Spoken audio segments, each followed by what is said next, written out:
আসসালামু আলাইকুম। আজকে আমরা আলোচনা করব 4G নেটওয়ার্ক নিয়ে। 4G নেটওয়ার্ক সেকশন কিভাবে কাজ করে আমরা অনেকেই জানি না। আসলেই কি আমাদের এই 4G আইসিটা নষ্ট, নাকি 2G নষ্ট, নাকি ডব্লিউটিআর নষ্টের কারণে 4G নেটওয়ার্ক সেকশন অফ হয়ে যায়, নেটওয়ার্ক সেকশন কাজ করে না। আজকে আমরা জানবো একটি নেটওয়ার্ক সেকশন কিভাবে কাজ করে বা 4G নেটওয়ার্ক সেকশন কিভাবে কাজ করে। আমাদের অনেক টেকনিশিয়ান বাইরে আছে যে 4G section, 4G network section কিভাবে কাজ করে জানি না। যেমন ধরেন আমাদের কাছে নো সার্ভিস আসলো, নো সার্ভিস আসার পর আমরা আগে কি ডব্লিউটিআর নষ্ট, নাকি 2G এর কারণে আসে না, নাকি 4G এর কারণে আসে না, তা আমরা কিভাবে বুঝবো? আমার লগের অনেক বন্ধুরা আছে আমাকে সবসময় বলে যে একটি নেটওয়ার্ক সেকশনের সমস্যা আসলে, নো সার্ভিস আসলে, তখন আমি খুবই কষ্টকর হয়ে যায় এই জিনিসটা আমি খুঁজে বের করতে, কি আমাদের মোবাইলে ডব্লিউটিআর আইসি নষ্ট, নাকি 4G আইসি নষ্ট, নাকি 2G আইসি নষ্ট। তো আমরা আজকে স্টেপ বাই স্টেপ দেখব একটি 4G নেটওয়ার্ক সেকশন কিভাবে কাজ করে এবং কোন আইসি নষ্ট হলে কিভাবে আমরা বুঝবো যে এই আইসিটা নষ্ট। তো চলেন আজকে আমরা দেখি step by step network section কিভাবে কাজ করে। এখানে আমরা দেখতেছি আমাদের পিন পিন বা ব্যাটারি। যেমন ধরেন এখানে আমি সাপোজ ডায়াগ্রাম আঁকলাম। যেমন ধরেন আমরা ব্যাটারি দিয়ে ফোন কি করলাম, রান করলাম, আমাদের নো সার্ভিস আসছে। প্রথম কাজ হচ্ছে আমাদের এখানে তো সবগুলা আঁকার ধরেন কোনো কি নাই, জায়গা নাই। আমরা প্রথমে নেটওয়ার্ক অ্যান্টিনা থেকে সব বেসিক সবগুলা চেক করার পর যখন আমাদের এই নেটওয়ার্ক আসবে না, তখন আমরা আইসির দিকে যাব। প্রথমে আমরা এখান থেকে আমাদের বিপিএস ভোল্টেজ, যখন আমরা চার্জিং পিন লাগাবো বা ফোন ওপেন করব, তখন আমাদের বিপিএস ভোল্টেজ আমাদের কোন কোন আইসিতে যায়। প্রথমে আমাদের বিপিএস ভোল্টেজ যাবে 2G আইসিতে, যাবে 4G আইসিতে, তারপর যাবে এপিটি আইসিতে। এই বিপিএস ভোল্টেজ আমাদের প্রায় ভাগ 99% মোবাইলে আমাদের প্রথমে যেমন 4G আইসি, 2G আইসি আর যদি এপিটি আইসি আলাদা ব্যবহার করা হয় ওখানে মার্কস থাকবে। এবং আমাদের এই বিপিএস ভোল্টেজ পাওয়ার আইসিতেও যাবে, পাওয়ার আইসিতেও যায় আমরা সবাই জানি। তো আমাদের এই দেখেন বিপিএস ভোল্টেজ গেল 2G, 4G এবং এপিটি আইসি। তারপরে আমাদের এখানে পাওয়ার আইসি থেকে আরেকটি ভোল্টেজ যাবে বিআইও 1.8 ভোল্ট। এই 1.8 ভোল্টটি আমাদের মোবাইলের বিপিএস ভোল্টেজ যেরকম অনেক জায়গায় ছড়ানো আছে, এই 1.8 ভোল্টটি আমাদের অনেক জায়গায় ছড়ানো থাকে। তার মধ্যে আমাদের নেটওয়ার্ক সেকশনের কোন কোন আইসিতে গেছে দেখেন। প্রথমে আমাদের গেছে 2G আইসিতে, তারপরে গেছে 4G আইসিতে, তারপরে গেল ডব্লিউটিআর আইসিতে, তারপরে গেছে ড্রাইভার আইসিতে। তাহলে আমাদের এই বিপিএস ভোল্টেজ গেছে 2G, 4G, এপিটি, কিন্তু 1.8 ভোল্টটা গেছে 4G, 2G, ডব্লিউটিআর, তারপরে গেল কোথায়, ড্রাইভার আইসিতে। তো এখন আমরা যখন আমাদের কাছে একটি মোবাইল আসবে নো সার্ভিস, তখন আমরা প্রথমে ফোন কি করব, রান করার পর ফোন যখন ওপেন করবেন আমরা দুইটি ভোল্টেজ পাবো। একটি হচ্ছে বিপিএস ভোল্টেজ 3.7 থেকে 4.2, আরেকটি হচ্ছে 1.8 ভোল্ট। এই ভোল্টটি আমরা যখন নো সার্ভিস আসবে, নো সার্ভিস নিয়ে আমি কথা বলছি, যখন নো সার্ভিস আসবে বেসিক জিনিস চেক দেওয়ার পর তারপরেও আপনারা মানে ক্লিয়ার হয় নাই, সমাধান হয় নাই, তখন আমরা প্রথম এই ডব্লিউটিআর ভোল্টেজ গুলো চেক দিব। পাওয়ার আইসি থেকে এই 1.8 ভোল্টটি প্রথম আমরা এই ডব্লিউটি এর কাছে চেক দিব। আর এই যে এখানে দুটি ভোল্টেজ দেখতে পাচ্ছেন, এই দুটি ভোল্টেজ দেখতে পাচ্ছেন, এই দুটি ভোল্টেজ আমাদের মোবাইলে সিম ঢুকানোর পর কারো কাছে কল দিলে বা আপনার ডাটা ইউজ করলে তখন এই দুটি ভোল্টেজ পাবো। যদি আমরা কারো কাছে কল দিই নাই, কারো কাছে যেমন ধরেন ডাটা ব্যবহার করি নাই, আমাদের নো সার্ভিস আছে, তখন আমরা যদি এই দুটি ভোল্টেজ পেয়ে যাই তাহলে আমাদের ডব্লিউটিআর আইসি সমস্যা আছে। আমরা তো 1.8 ভোল্ট পাবো, ঠিক আছে, যদি এই দুটি ভোল্টেজ পাই তাহলে আমাদের ডব্লিউটিআর সমস্যা আছে। এবার আসেন, যদি আমরা এই ভোল্টেজও পাইলাম না, এই 1.8 ভোল্টও পাইলাম না, তাহলে আমাদের কি ডব্লিউটিআর কি সমস্যা নাকি খারাপ কিভাবে বুঝবো? যদি আমরা এই দুটি ভোল্টেজ না পাই এবং 1.8 ভোল্টই না পাই, তাহলে আমাদের ডব্লিউটিআর এর সমস্যা নেই, সমস্যা অন্য আইসি থেকে সমস্যা হতেছে। তখন আমরা ডব্লিউটিআর এ ফলো না দিয়ে আমরা এবার আসবো আমাদের কি 4G আইসি এবং serial data serial clock. Serial data serial clock হচ্ছে আমরা জানি যে এটি হচ্ছে তথ্য আদান প্রদান করে, একে অপরের তথ্য নিয়ে দেয়, তখন সিপিইউ বলে কাজ করো, তখন কাজ করে। আমাদের এই যদি 4G আইসিটা সমস্যা থাকে, তাহলে আমাদের এই 1.8 ভোল্টই আসবে না এবং নেটওয়ার্ক সেকশন নো সার্ভিস থাকবে, ভালোভাবে কাজ করবে না। আমাদের এখানে যেমন ধরেন এই 4G আইসির পাশে একটি এফইটি আইসি আছে। এফইটি আইসি 0.6 থেকে 4.2 ভোল্ট পর্যন্ত কাকে দেয়? 4G আইসি কে দেয় যখন আমরা ডাটা ব্যবহার করি। ডাটা ব্যবহার করতে করতে যেমন ধরেন আমরা একটি মুভি দেখি, মুভি দেখার পর আমরা এখানে 1700 ইয়ার জায়গাতে আমরা 1000 ইয়ে করে দেখতেছি, তখন এটা কি পড়ে যায়? ডাটা ব্যবহার বেশি পড়ে যায়। তখন এই 4G এফইটিআইসি অত ভোল্টেজ কি বেশি সাপ্লাই দেয়। তো আমাদের এই এফইটিআইসি তে একটি বিপিএস লাইন যাবে, যদি এই ভোল্টেজ গুলো কাজ না করে তাহলে আমাদের 4G আইসি কাজ করবে না।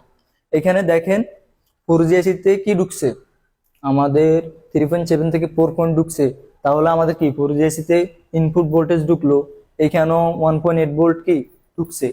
তারপরে যেমন ধরেন এই 4G আইসিটা যদি নষ্ট হয়ে যায়, তাহলে কি আমাদের এই সেকশনে এই 1.8 ভোল্টই আর সাপ্লাই দিবে না। কার মাধ্যমে?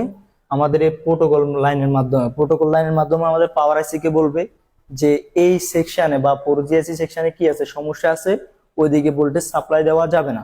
তখন আমাদের এইদিকে যখন সমস্যা পাবে, সিপিইউ যখন পাওয়ার আইসি কে বলবে যে এই লাইনে সমস্যা আছে, ভোল্টেজ সাপ্লাই দেওয়া যাবে না, তখন আমাদের এখান থেকে এই 1.8 ভোল্টটি আমরা এখানে পাবো না, এখানে পাবো না, এখানে পাবো না।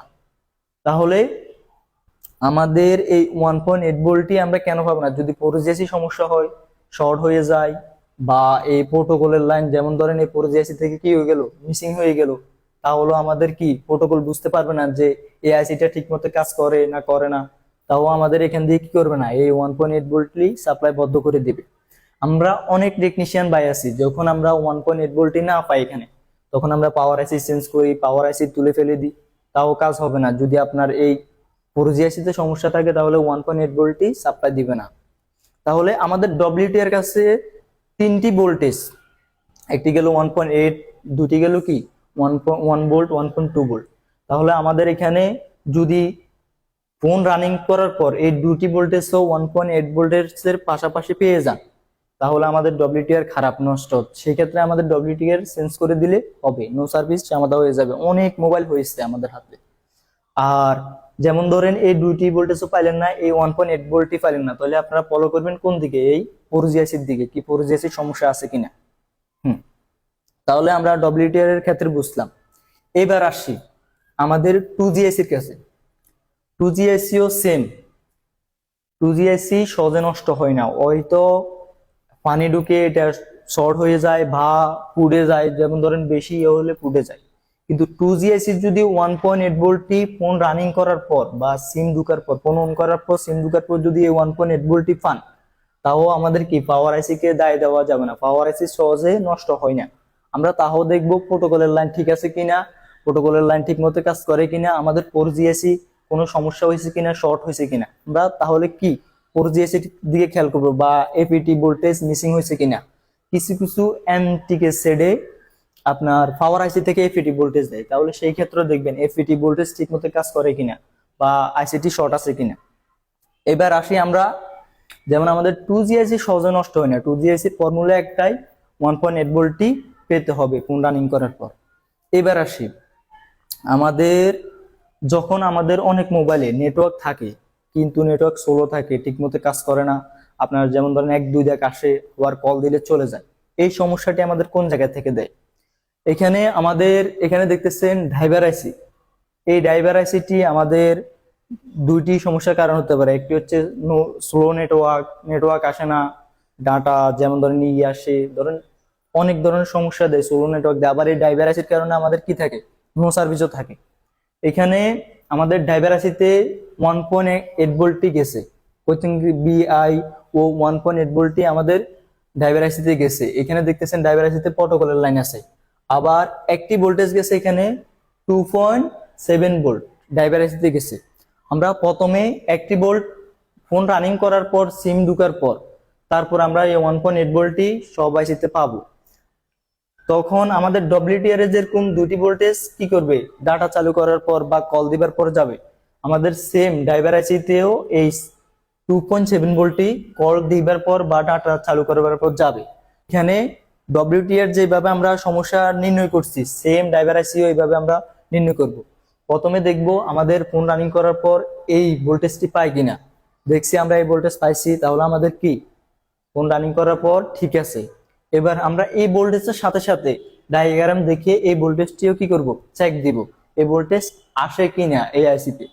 তখন যদি এই আইসিতে ভোল্টেজ না আসে তাহলে ঠিক আছে, আর যদি ফোন রানিং করার পর এই ভোল্টেজটি পেয়ে যায় তাহলে আমাদের কি ডব্লিউটিআর সমস্যা, ড্রাইভার আইসি সমস্যা।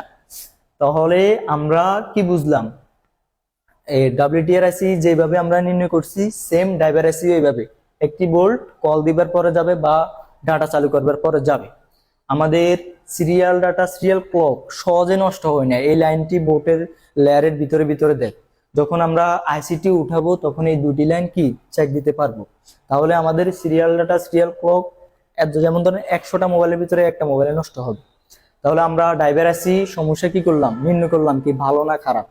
এবার আসি আমাদের 4G আইসির কাছে। 4G আইসি সমস্যা হলে কেন পুরো নেটওয়ার্ক সেকশন অফ হয়ে যায়, ঠিকমতো কাজ করে না। যেমন ধরেন আমাদের এখানে একটি serial data serial clock line ঢুকছে 4G আইসিতে, এপিটি ভোল্টেজ গেল, একটি ইনপুট দুটি ইনপুট ভোল্টেজ ঢুকলো। এই 4G আইসিটি হলো মোবাইলের যেমন ধরেন মেইন কাজ করে 4G আইসি আর ডব্লিউটিআর। আমাদের সব মোবাইলে এই 4G আইসি আর ডব্লিউটিআর কি হয়, বেশি নষ্ট হয়। আমরা ডব্লিউটিআরটা নির্ণয় করছি, এবার আমরা নির্ণয় করবো 4G আইসি কিভাবে খারাপ। যেমন ধরেন আমাদের এখান থেকে 1.8 ভোল্টই আসলো, আসার পর এখানে যেমন ধরেন পাস থাকে অনেক পাস, এই পাসটি যদি শর্ট হয়ে যায় বা পিপিএস লাইনে যে ক্যাপাসিটর থাকবে বা যে পাস থাকবে এই পাসটি যদি নষ্ট হয়ে যায় তাহলে আমাদের 4G আইসি কাজ করবে না। শর্ট হয়ে গেলে 4G আইসি সহকারে কি করবে, শর্ট হয়ে যাবে বা এই লাইনটি পুরো শর্ট দেখাবে।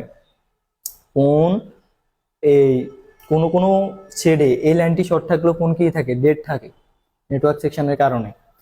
আর বেশিরভাগ ফোনে যদি আমাদের এই ভোল্টটি কাজ না করে, যেমন এফইটিএস এর এই ভোল্টটি যদি কাজ না করে তাহলে আমাদের কি চলবে না, 4G আইসি চলবে না। এই ভোল্টটির দিকে আমরা বেশি গুরুত্ব দিব, এই ভোল্টটি আসে কিনা 0.6 থেকে 4.2। ফোন রানিং করার পর আমরা মাস্ট 0.6 ভোল্টটি পাবো। তাহলে আমরা এখানে প্রথমে 4G আইসি কি চেক দিব, এই ভোল্টটি আসে কিনা, ইনপুট ঠিক আছে কিনা। 4G আইসি অনেকদিন চলার পর, যখন মোবাইলের বয়স হয়ে গেলে অনেকদিন চলার পরে 4G আইসি সমস্যা হয়ে যায়, শর্ট হয়ে যায়, ঠিক মতো কাজ করে না, প্রোটোকলের লাইন যখন যখন ভিতরে বলগুলো ড্যামেজ হয়ে যায় তাহলে 4G আইসি শর্ট হয়ে যায়। তখন আমাদের প্রোটোকলের লাইন বুঝে যে নেটওয়ার্ক সেকশনে আইসিটি সমস্যা আছে, তখন এই দিকের কাজ আমাদের মেন কাজগুলো সবগুলো বন্ধ করে দেয়। তাহলে আমাদের 4G আইসির ক্ষেত্রে আমরা এই এফইটি ভোল্টেজ ইনপুট আউটপুট ঠিক আছে কিনা দেখবো, 4G আইসির পাশে কোনো রেজিস্টর ক্যাপ পড়ে গেছে কিনা দেখবো। যদি 4G আইসি অ্যাকুরেট ভাবে কাজ করে তাহলে আমাদের ওইদিকে কাজ করবে, যদি 2G আইসি কাজ করে ওইদিকে কাজ করবে। 2G আইসি আমি বলছি যে বেশি নষ্ট হয় না। 4G নেটওয়ার্ক কিভাবে কাজ করে আমরা স্টেপ বাই স্টেপ দেখলাম। আমাদের প্রোটোকলের লাইন তো বলছি সহজে নষ্ট হয় না। তারপরে আমাদের যেমন ধরুন ডব্লিউটিআর কি ভালো না খারাপ, এই যে ড্রাইভার আইসি ভালো না খারাপ, আমাদের ইনপুট ভোল্টেজ কয়টা কয়টা আইসিতে 3.7 থেকে 4 যাবে, কোন কোন আইসিতে 1.8 ভোল্ট যাবে, কোন আইসিতে 2.7, সবগুলো আমি স্টেপ বাই স্টেপ দেখাইছি। যদি এই স্টেপটি ফলো করেন ইনশাআল্লাহ আপনারা 4G যত নেটওয়ার্ক সমস্যা আসুক সব সমস্যা আপনারা কি করতে পারবেন, সমাধান করতে পারবেন। তাহলে আমাদের বেশিরভাগ মোবাইলে 4G আইসি এবং ডব্লিউটিআর আইসি খারাপ হয়, আর লো নেটওয়ার্কের কারণে আমাদের কি ড্রাইভার আইসি সমস্যা থাকতে পারে। তাহলে আপনারা এই স্টেপগুলো ফলো করবেন, এইভাবে কাজ করবেন, দেখবেন ইনশাআল্লাহ 100টা মোবাইলের মধ্যে 90টা মোবাইল কাজ হয়ে যাবে। একটা মোবাইল অথচ আপনি বুঝবেন না বা একটু ঝামেলা থাকতে পারে, তখন আপনি এই স্টেপে স্টেপে কাজ করলে ইনশাআল্লাহ সব মোবাইলে কাজ হবে। তো সবাই ভালো থাকবেন, সুস্থ থাকবেন, এই পর্যন্ত।